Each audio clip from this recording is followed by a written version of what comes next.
हनुमान जी ज्येष्ठ पुत्र हैं।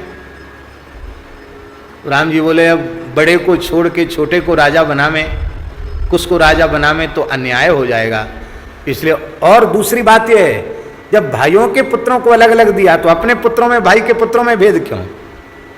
यह भी एक विशेष बात है। नीत प्रीत परमारथ स्वार्थ, उनको भी अलग। पर हनुमान जी को तो सब स्वीकार्य हैं।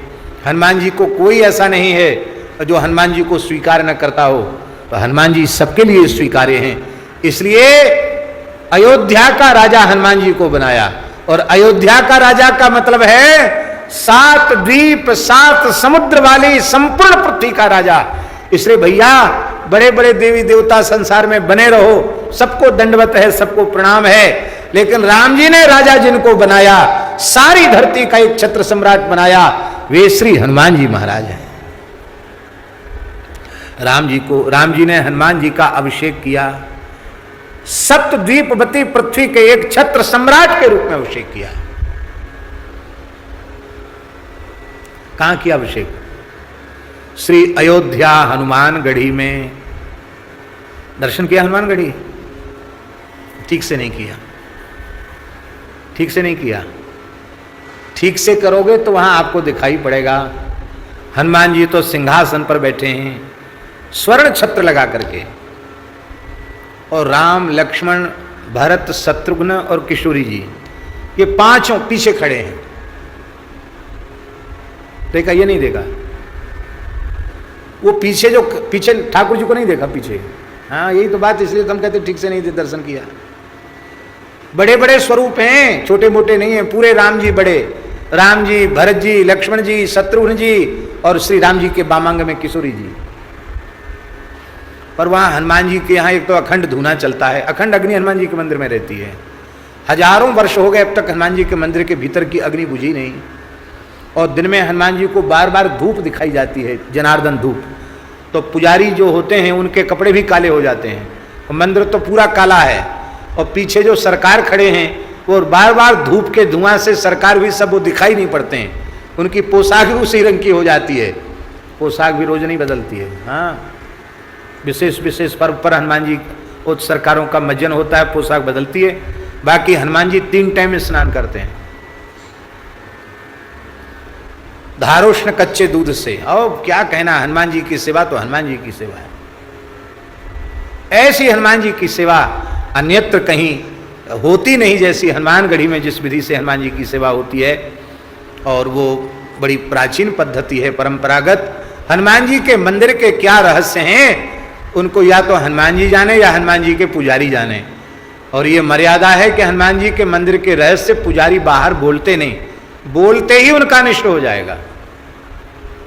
हनुमान जी को छू के शपथ खानी पड़ती वहां कि इस मंदिर के भेद रहस्य बाहर नहीं बताए जाएंगे। हनुमान जी साक्षात आज भी वहां विराज रहे हैं, आज भी। थोड़ी सी भी चूक का तत्काल दंड मिलता है। हनुमान जी के 4 पुजारी होते हैं, चारों व्यस्त रहते हैं। रात्रि को 2 बजे सबको जगना पड़ता है। एक जगाने वाला सेवक अलग होता है, उसकी ड्यूटी है सबको जगाओ। 2 बजे रात को जाकर वो सबको जगाएगा। सब स्नान ध्यान करके हनुमान जी के यहाँ पहुंचते हैं। 1 सहस्र तुलसी दल पर राम नाम लिखकर हनुमान जी को चढ़ाया जाता है। 3 बार हनुमान जी को अभिषेक होता है। हनुमान जी कच्चा नहीं पाते हैं, पहलवान कच्चा क्यों खाएं? अरबी का साग रोज, उनको हलवा रोज, रबड़ी रोज। वो निश्चित है इतना भोग लगना ही है हनुमान जी को, पूरा रोज भोग लगना है। और हमारे पूज्य महाराज जी तो हनुमान जी के 2 बार पुजारी रहे, जिनका उत्सव हम लोग मना रहे हैं। तो महाराज जी की कृपा से, महाराज जी के नाते से हनुमानगढ़ी के हनुमान जी इस बालक पर भी बहुत कृपा करते हैं। एक बार हम वहाँ गए तो अपने गुरु भाई ही पुजारी थे। तो हमने कहा भाई हम तो जितने दिन अयोध्या में रहेंगे हनुमान जी का भोग, जो भोग लगता है मंदिर से, वही पावेंगे, दूसरी चीज़ नहीं पाएंगे। अब पाया हमने। तो महाराज पक्का खाते खाते हलवा और रबड़ी और पुआ और अरबी का साग, अरबी वैसे भी गरिष्ठ होती है। महाराज मेरे पेट में दर्द शुरू हो गया। तो हमने महाराज जी से कहा, पूज्य करुणानिधान वाले महाराज वहीं रुके थे, तो महाराज जी से कहा महाराज जी पेट में कुछ दर्द की शिकायत हो गई है। तो बोले तुम रोटी तो खा नहीं रहे हो। और तुम तो हनुमान जी का प्रसाद ले रहे हो। वो हनुमान जी का प्रसाद तो वो पहलवान पचा सकते हैं जो कम से कम 1000 दंड बैठक रोज करें, अखाड़े में थोड़ा कुश्ती लड़ें तो हनुमान जी का पचे। और नहीं, हनुमान जी जो माल पाते हैं वो सामान्य व्यक्ति को पचाने की शक्ति ही नहीं है। इसलिए बोलो थोड़ा पाओ। इमरती भोग, इसका भी रोज भोग लगता है, नियम है, किस दिन क्या भोग लगेगा, हनुमान जी का नियम है। तो श्री रघुनाथ जी खड़े हैं, चारों सरकार किशोरी जी के सहित खड़े हैं और हनुमान जी सिंहासन पर बैठे हैं। ऐसी झांकी पूरे संसार में अन्यत्र कहीं नहीं है। वे हनुमान जी हैं जिन हनुमान जी के आगे मुगल बादशाह नतमस्तक हुआ। उस जमाने में बड़े बड़े मंदिर उजाड़े गए पर हनुमान जी का कुछ भी बिगाड़ नहीं सका।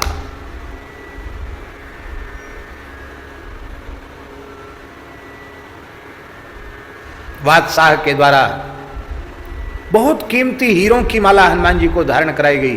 वो आज भी पर्व के समय हनुमान जी कंठ में धारण करते हैं हीरों की माला।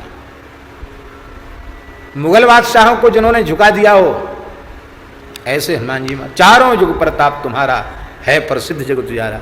इसलिए राम जी राजा नहीं है अयोध्या के। कौन है राजा धरती का? इसलिए किसी देश में कोई सरकार बने और कोई सरकार बिगड़े, राम जी ने हनुमान जी को सरकार बनाया है। इसलिए आखिरी सरकार हनुमान जी हैं और उन राजाधिराज हनुमान जी को जो राजी करके रखेगा वो दुनिया के किसी कोने में रहे उसका कुछ भी बाल बांका होने वाला नहीं है। ये हनुमान जी सर्वोच्च सत्ता हमारे अनुकूल हो जाए तो छुट भैया फिर का बिगाड़ेंगे। अब सच्ची बात है कि झूठी। अमेरिका का पूर्व राष्ट्रपति था, उसके बारे में भी हमने सुना था कि वो हनुमान जी की एक छोटी प्रतिमा, ओसामा नाम था, क्या नाम था, हैं ओबामा के बारे में हमने सुना था कि वो अपने जेब में हनुमान जी की सोने की एक मूर्ति रखता था। यद्यपि वो धर्म से मुसलमान था।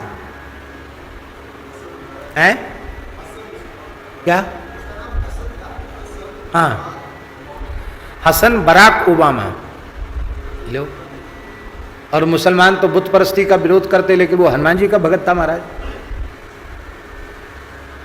तो हनुमान जी की महिमा सारे संसार में, गीता प्रेस से हनुमान अंक निकला है, उसको आप देखिए किन किन देशों में हनुमान जी की प्रतिमाएं हैं, कहां कहां हनुमान जी की पूजा, जावा, सुमात्रा और यूरोप, कहां कहां हनुमान जी के प्राचीन विग्रह मिले हैं।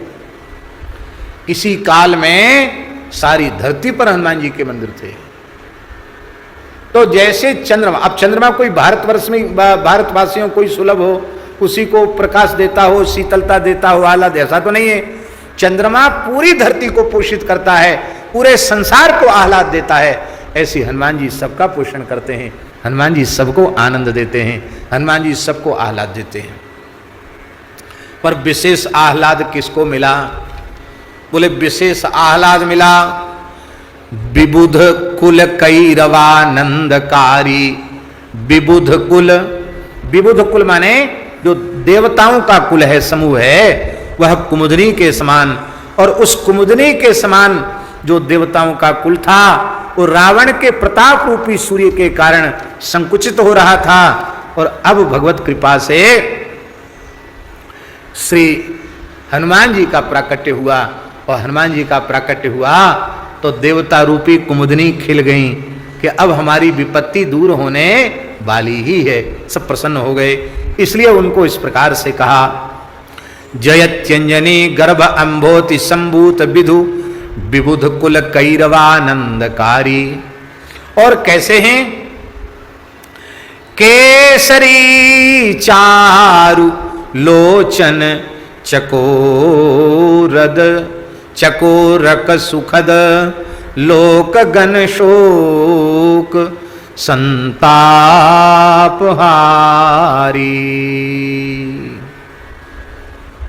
हे भगवान,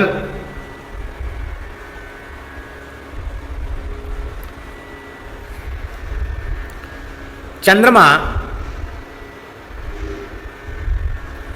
उसको देखकर चकोर को बहुत प्रसन्नता होती है।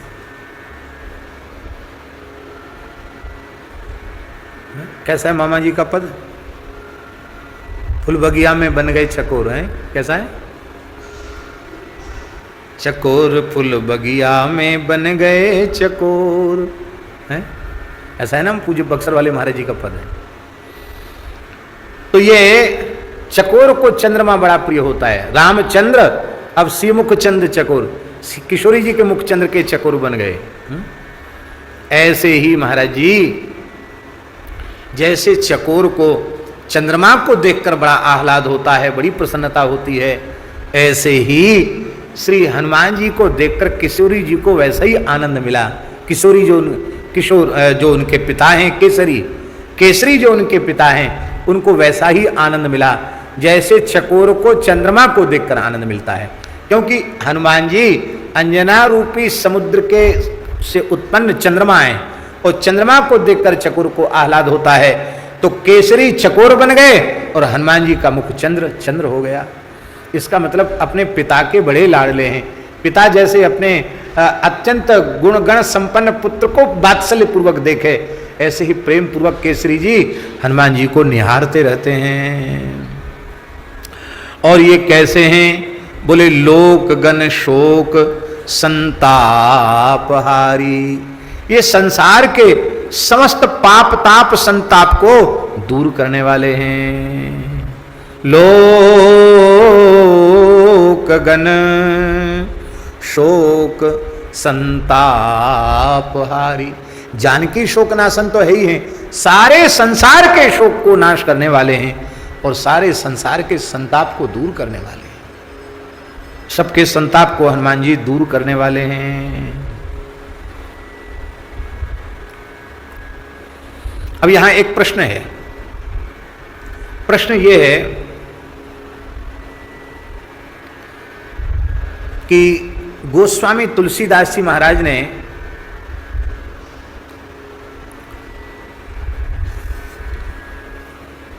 कल तक किसकी स्तुति चली? चित्रकूट की।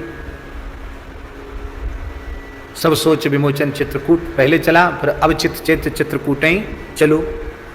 अब चित्रकूट के बाद सीधे हनुमान जी पर क्यों आ गए? ध्यान है?